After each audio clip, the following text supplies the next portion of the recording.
Hey premium truck drivers, thanks so much for getting us our fluid this year. I just wanted to let you know with the dscapes compound here, we've put a manifold in to stop hoses from constantly being unhooked and hooked. We're having some problems with the landlord here calling us out on any fluid spillage. You can see there's some right there. So we're hoping to have no visible fluid spilling whatsoever for the rest of the season. And what I thought you guys could do is now basically there's a manifold hooked up to each tank, so you can simultaneously fill 3 tanks at once, or you can fill 1 tank at a time without moving any hoses around. The idea is this back tank is our backup tank, should be the last one for our crews to use. This front laydown tank will be the second to be used, and the gray tank is our primary tank, and we'll be reordering it as soon as this tank is empty.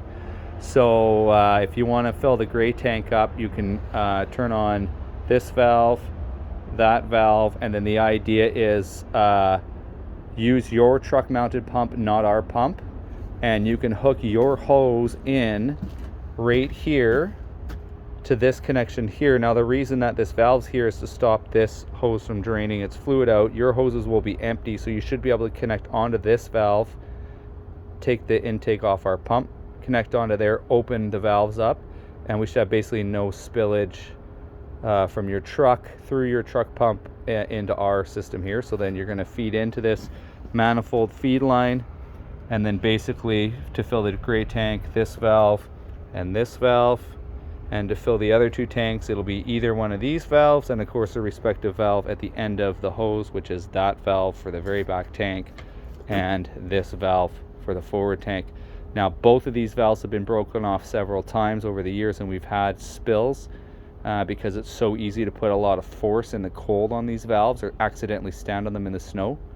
So we're looking to make sure that doesn't happen anymore. So please, when you're turning these valves on and off, do it slowly and carefully. Make sure we leave everything shut when you exit and our pump hooked back up. But we'd like you to use your pump and your hose to feed this valve here, and then all of our feed hoses stay hooked up and none of the fluid comes out of our feed hoses, and our pump stays kind of the way we left it, which is good because we've had to replace this pump twice this year already because the seal's blown. And then basically you're going to hook your hose into there, open that valve, and you're off to the races with the manifold. And again, because there's so many homeless people here, we're having tons of traffic in here at night. We just want to make sure we have multiple valves in place so that if somebody kicks a valve open or a homeless guy wanders through here at night, we don't have any more spills. And we want to make it a little bit safer for not having to hook up or unhook hoses and drain lines to fill our tanks. Let me know if you have any questions. Thank you.